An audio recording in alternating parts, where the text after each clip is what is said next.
محترم سامعین و ناظرین، السلام علیکم ورحمۃ اللہ وبرکاتہ۔ ہم اپنے یوٹیوب چینل AHN رائٹ کے ذریعے آپ کی خدمت میں حاضر ہیں۔ آج کے پروگرام میں ایک بہت ہی اہم موضوع کی طرف آپ کو توجہ دلانا ہے، اور جب سے ہم نے ہوش سنبھالا ہے اس وقت سے لے کر اب تک اس پہلو پر غور کر لینا چاہیے تھا، لیکن شاید کم ہی لوگوں نے غور کیا ہوگا، مگر اب غور کر لینا ضروری ہے۔ وہ ایک بنیادی سوال ہے۔ سوال یہ ہے کہ انسان کے پیدا کیے جانے اور پوری کائنات یونیورس کو بنانے کا مقصد خداوندی کیا ہے؟ یعنی یہ دنیا اور پوری کائنات کیوں بنائی گئی اور ہم انسان کو کیوں پیدا کیا گیا ہے؟ سوال پر دوبارہ غور کیجیے، کیونکہ اس سوال کے حل ہونے پر ہی زندگی کے سارے مسائل کا حل موقوف ہے۔ کن باتوں کو ہمیں دل و جان سے قبول کرنا ہے، کیا کرنا ہے اور کیا نہیں کرنا ہے، زندگی کس رخ پر گزارنا ہے، ساری باتیں سوال کے جواب سے جڑی ہوئی ہیں۔ محترم سامعین و خواتین، دنیا میں ہم یہ دیکھتے ہیں کہ بڑی سے بڑی اور چھوٹی سے چھوٹی چیز، یہاں تک کہ ماچس کی تلی بھی اپنے بنائے جانے کے مقصد کو پورا کرتی ہے۔ یہ چیزیں نہ بے مقصد بنائی گئی ہیں اور نہ ہی مقصد سے ہٹ کر ان کا استعمال درست سمجھا جاتا ہے۔ کسی دیوانے اور پاگل کا کام ہی بے مقصد ہو سکتا ہے۔ تو آپ کا کیا خیال ہے کہ اتنی بڑی کائنات اور کائنات میں اتنی عظیم الشان مخلوق، انسان بے مقصد پیدا کر دیا گیا ہے، یا پیدا کرنے والے نے کسی مقصد سے پیدا کیا ہے؟ یقیناً عقل میں یہی بات آئے گی کہ یہ سب کچھ پیدا کرنے والے نے خاص مقصد سے پیدا کیا ہے، اور یہ بات بھی بالکل اٹل حقیقت ہے کہ ہر چیز کا بنانے والا ہی اس چیز کے بنانے کے مقصد کو صحیح بتا سکتا ہے، اور یہ بتانے کا حق بھی صرف اسی کو ہے۔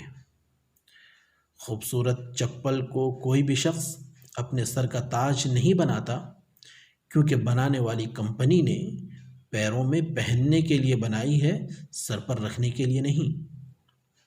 خیر، تو آئیے اس کائنات کو بنانے والی اور انسان کو پیدا کرنے والی ذات اللہ رب العزت کی کتاب قرآن مجید سے سوال کا جواب حاصل کرتے ہیں۔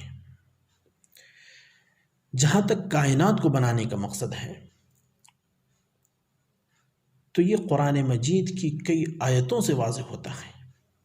اس سلسلے کی 4-5 آیتیں ہم آپ کے سامنے پیش کر رہے ہیں۔ سورہ بقرہ آیت نمبر 29، اللہ تعالیٰ کا ارشاد ہے: اعوذ باللہ من الشیطان الرجیم، بسم اللہ الرحمن الرحیم، هو الذی خلق لکم ما فی الارض جمیعا، وہی ہے جس نے تمہارے واسطے زمین کی تمام چیزیں پیدا کی۔ سبحان اللہ، زمین کی تمام چیز میرے اور آپ کے لیے پیدا کی گئی ہیں۔ سورۃ النحل آیت نمبر 14 میں اللہ تعالیٰ ارشاد فرماتے ہیں: اعوذ باللہ من الشیطان الرجیم، وَهُوَ الَّذِي سَخَّرَ الْبَحْرَ لِتَأْكُلُوا مِنْهُ لَحْمًا طَرِيًّا وَتَسْتَخْرِجُوا مِنْهُ حِلْيَةً تَلْبَسُونَهَا وَتَرَى الْفُلْكَ مَوَاخِرَ فِيهِ وَلِتَبْتَغُوا مِنْ فَضْلِهِ وَلَعَلَّكُمْ تَشْكُرُونَ۔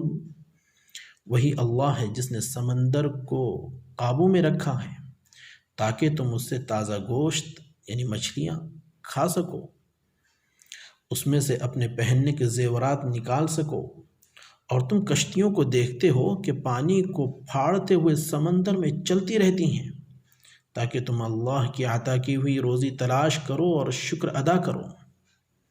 غور کیجئے، سمندر جیسی مخلوق کو اللہ تعالیٰ نے انسان کے قابو میں رکھا ہے، اور یہ بات آج نہیں، قریب 1500 سال پہلے سے انسان کو بتا رہے ہیں۔ ایک اور آیت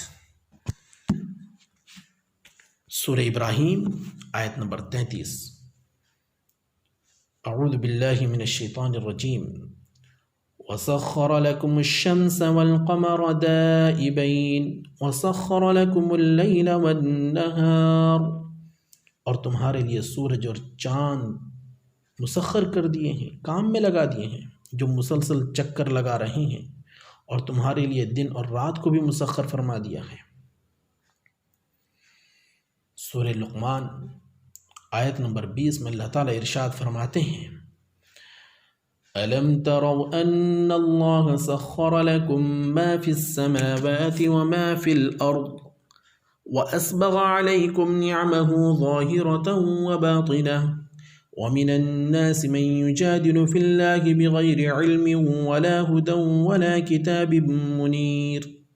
کیا تم دیکھتے نہیں ہو کہ آسمانوں اور زمین میں جو کچھ ہے اللہ تعالیٰ نے اس کو تمہارے کام میں لگا دیا ہے، اور اپنی ظاہری و باطنی نعمتیں تم کو بھرپور طریقے سے عطا کی ہیں، پھر بھی بعض لوگ علم، ہدایت اور روشن کتاب کے بغیر ہی اللہ کے بارے میں بحث کرتے ہیں۔ ان آیتوں سے صاف پتہ چلتا ہے کہ دنیا کی اور کائنات کی تمام چیزیں انسان کی خدمت میں لگی ہوئی ہیں، اور اسی مقصد سے انہیں پیدا بھی کیا گیا ہے، یعنی یہ پوری کائنات ہماری خدمت میں لگی ہے اور ہم مخدوم ہیں۔ اب آئیے ہم انسان کے پیدا کرنے کے مقصد کو بھی جان لیتے ہیں۔ عموماً ایسا ہوتا ہے کہ انسان، عورت ہو یا مرد، ایک لمبے زمانے تک اپنی زندگی کا مقصد، ہدف متعین نہیں کر پاتا، بے مقصد زندگی گزارتا ہے۔ ایسی یہ زندگی نہ اس کی ذات کو فائدہ پہنچاتی ہے اور نہ ہی سماج کو۔ ایسی زندگی پر روک لگانے کے لیے مہربان و مشفق رب نے تنبیہ کی ہے۔ سورۃ المؤمنون آیت نمبر 115 میں اللہ تعالیٰ ارشاد فرماتے ہیں، اعوذ باللہ من الشیطان الرجیم، افحسبتم انما خلقناکم عبثا وانکم الینا لا ترجعون۔ کیا تمہارا خیال ہے کہ ہم نے تم کو بے مقصد پیدا کر دیا ہے اور تم ہمارے پاس واپس نہیں لائے جاؤ گے؟ آپ نے سنا کہ انسان بے مقصد ہرگز نہیں پیدا کیا گیا ہے۔ ہاں، ہم اور آپ یہ بھی دیکھتے ہیں کہ لوگ زندگی کا ایک حصہ یعنی کئی سال گزار لینے کے بعد زندگی کا مقصد متعین کرنا چاہتے ہیں۔ کوئی مال کمانے، جائیداد بڑھانے، تو کوئی جاہ و منصب حاصل کرنے، اور کوئی شہرت کی منزل پر پہنچنے کے لیے اپنی زندگی وقف کر دیتا ہے اور اسی کو مقصد زندگی بنا لیتا ہے۔ مگر ہمیں پیدا کرنے والے خالق و مالک نے ہماری تخلیق اور پیدائش کا مقصد بھی صاف صاف بیان کر دیا ہے۔ سورۃ الذاریات آیت نمبر 56 میں اللہ تعالیٰ ارشاد فرماتے ہیں، اعوذ باللہ من الشیطان الرجیم، وَمَا خَلَقْتُ الْجِنَّ وَالْإِنسَ إِلَّا لِيَعْبُدُونَ۔ میں نے انسان اور ایک دوسری مخلوق جنات کو صرف اسی لیے پیدا کیا ہے کہ وہ میری عبادت کریں۔ انسان سے اگرچہ اور بھی بہت سے کام متعلق کیے گئے ہیں، کھانا، کمانا، دنیاوی اسباب و وسائل کو اختیار کرتے ہوئے سماج و معاشرے کی ضرورتوں کو پورا کرنا وغیرہ وغیرہ، لیکن اس کا اصل مقصد اللہ تعالیٰ کی عبادت کرنا ہے۔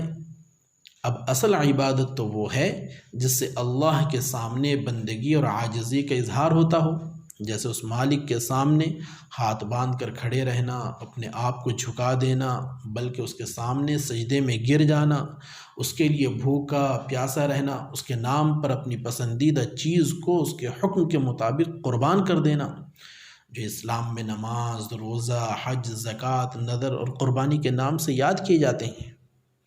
دوسرے درجے میں وہ تمام کام بھی عبادت بن جاتے ہیں جو اللہ رب العزت کا حکم پورا کرنے کی غرض سے اور اسے خوش کرنے کی نیت سے کیے جاتے ہیں، جیسے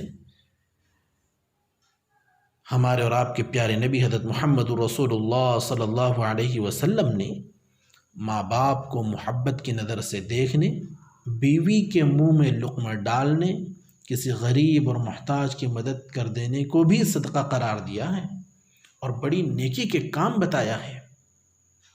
تو چلیے آج سے ہم سب یہ عہد کرتے ہیں کہ اپنے پیدا کرنے والے اللہ کو راضی اور خوش کرنے کے لیے بامقصد زندگی گزاریں گے اور اسی مقصد کے تحت جئیں گے جس کے لیے ہمیں پیدا کیا گیا ہے۔ اسی مقصد زندگی کو سمجھنے اور اس پر عمل کرنے کی غرض سے آپ ہمارے پروگرام سے جڑے رہیے۔ اگلے پروگرام تک کے لیے اجازت دیجیے۔ خدا حافظ۔ السلام علیکم ورحمۃ اللہ وبرکاتہ۔